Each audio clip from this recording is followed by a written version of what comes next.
Halo semuanya, dalam video kali ini saya akan menjelaskan sedikit mengenai apa itu learning disabilities.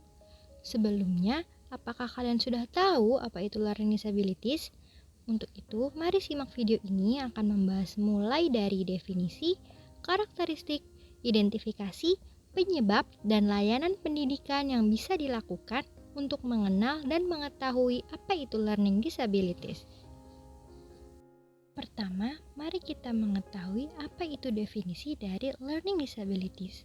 Menurut Individuals with Disabilities Education Act atau IDEA, istilah ketidakmampuan belajar spesifik didefinisikan sebagai gangguan spesifik dalam satu atau lebih bidang proses psikologis yang terlibat dalam memahami dan menggunakan bahasa lisan atau tulisan, yang mengakibatkan defisit dalam kemampuan untuk mendengarkan, berpikir, berbicara, membaca, menulis, mengeja, atau mengerjakan matematika.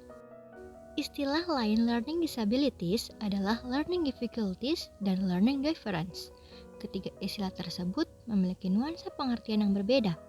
Di satu pihak, penggunaan istilah learning difference lebih bernada positif, namun di pihak lain, istilah learning disabilities lebih menggambarkan kondisi faktualnya. Untuk menghindari bias dan perbedaan rujukan, maka digunakan istilah kesulitan belajar. Kesulitan belajar adalah ketidakmampuan belajar. Istilah kata yakni disfungsi otak minimal dan istilah yang lain lagi yakni gangguan neurologis. Akibatnya, anak yang mengalami kesulitan belajar sering diidentifikasi sebagai anak yang underachiever, pemalas, atau aneh. Anak-anak ini mungkin mengalami perasaan frustasi, marah, depresi, cemas, dan merasa tidak diperlukan. Ketidakmampuan belajar spesifik juga disebut sebagai gangguan belajar spesifik, tidak termasuk masalah belajar yang disebabkan oleh gangguan sensorik, gangguan emosional, cacat intelektual, atau kerugian budaya maupun ekonomi. Setelah mengetahui definisi kesulitan belajar itu sendiri, mari kita mengenal atau mengetahui karakteristik dari anak dengan kesulitan belajar. Yang pertama, ada disleksia. Disleksia merupakan kesulitan belajar secara spesifik yaitu membaca, memaknai simbol, huruf, dan angka melalui persepsi visual dan auditoris. Maksud dari disleksia sendiri bukan hanya tidak bisa membaca, melainkan bagaimana seorang individu memahami apa yang ia baca dan juga kecepatan serta ketepatan dalam pemahaman dari yang ia baca. Bentuk-bentuk kesulitan membaca diantaranya berupa menambahkan huruf pada suku kata, menghilangkan huruf pada suku kata, membalikkan bentuk huruf, kata, ataupun angka dengan arah terbalik kiri atau kanan, membalikkan bentuk huruf, kata, ataupun angka dengan arah terbalik atas bawah. Yang kedua ada disgrafia, yang merupakan kesulitan belajar secara spesifik dalam menulis. Hal ini bisa berbagai macam perbedaan pada beberapa orang dengan level tertentu tergantung dari kesulitan belajar yang dialami dalam hidupnya.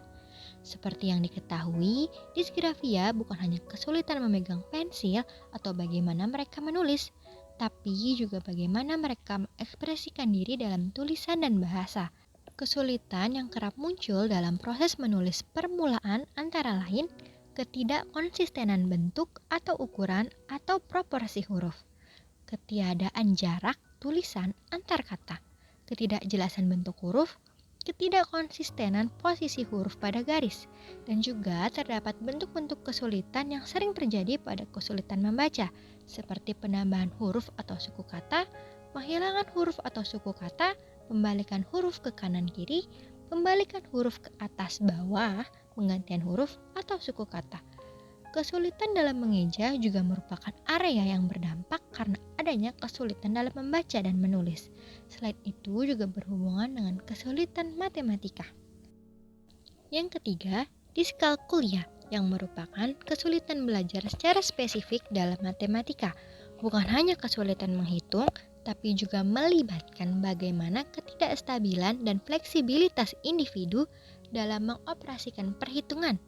Bisa berupa pengukuran suatu berat, memperkirakan jarak, menghitung dan mengelola keuangan, memahami pola tertentu pada angka dan pekerjaan yang bekerja menggunakan angka.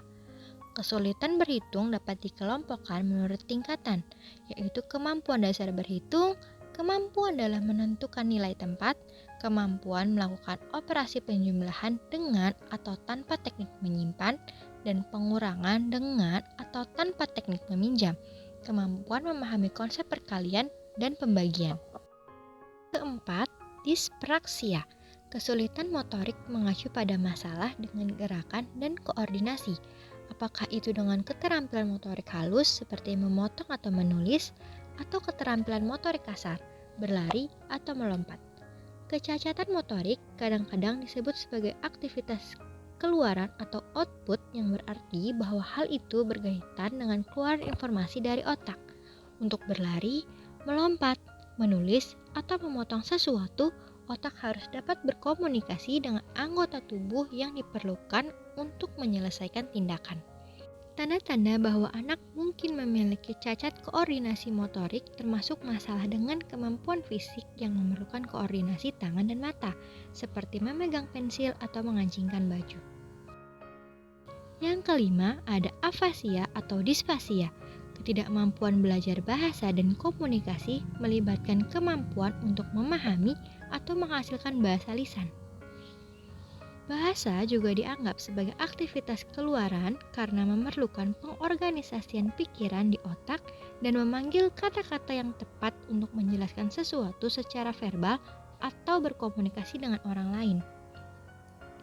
Tanda-tanda gangguan belajar berbasis bahasa melibatkan masalah dengan keterampilan bahasa verbal, seperti kemampuan untuk menceritakan kembali sebuah cerita dan kelancaran berbicara, serta kemampuan untuk memahami arti kata, bagian dari pidato, arah, dan lain sebagainya.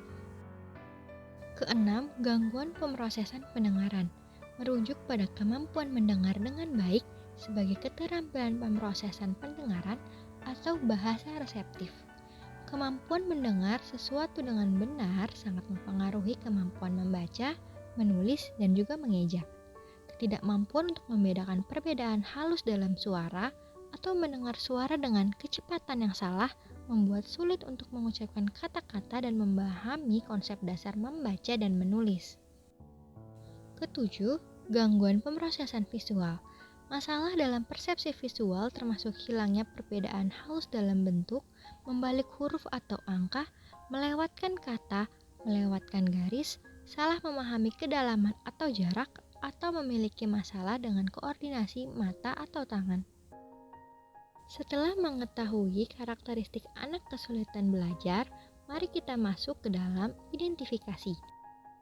Sebelum itu, ada hal yang harus diperhatikan jika anak dianggap mengalami hal-hal seperti ini, yaitu pertama, banyak menebak atau menerka kata ketika membaca. Kedua, kesulitan memahami dan mengikuti instruksi. Ketiga, pandai dalam berbicara namun sulit dalam membaca. Keempat, mengalami kesulitan yang parah dalam matematika. Kelima, kebingungan antara kata dan huruf yang memiliki bentuk yang mirip. Keenam, kesulitan dalam menyampaikan pemikirannya. 7. Sulit memahami atau mengukur waktu dan jarak. 8. Fokusnya mudah terdistraksi atau terganggu. 9. Terlihat overaktif, inaktif, ataupun terlihat tidak bermotivasi. Dan yang terakhir, kebingungan antara perbedaan mana kanan atau kiri dan atas atau bawah. Untuk mengidentifikasi anak dengan kesulitan belajar, terdapat 2 metode yang bisa dilakukan. Yang pertama, ada IQ Achievement Disparity. Maksud dari IQ Achievement Disparity secara tradisional merupakan ketidakmampuan belajar yang diidentifikasi berdasarkan perbedaan antara ukuran gabungan IQ dan prestasi akademik, seperti prestasi matematika. Artinya, jika siswa menunjukkan setidaknya 2 perbedaan standar deviasi antara kecerdasan mereka, diindeks oleh tes IQ dan kemampuan akademik, diindeks oleh tes prestasi akademik, siswa diidentifikasi memiliki ketidakmampuan belajar. Misalnya, skor IQ rata-rata 100 dan skor prestasi membaca di bawah rata-rata 70 akan diidentifikasi memiliki ketidakmampuan belajar.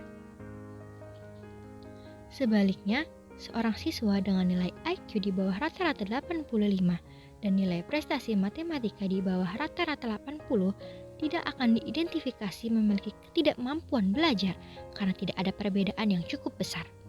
Model ini juga tidak menilai atau menginformasikan kualitas pengajaran yang diterima oleh siswa, sehingga memungkinkan diskriminasi antara mereka yang berprestasi rendah sebagai akibat dari instruksi yang buruk dan mereka yang benar-benar memiliki ketidakmampuan belajar.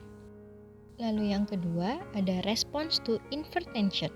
Model ini melakukan penyaringan dengan 3 tingkat, di mana tingkat pertama dilakukan penyaringan atau screening secara umum kepada siswa secara reguler dengan dilanjutkannya proses pengamatan atau monitoring setiap 1 bulan secara rutin, mulai dari akademis dan karakternya.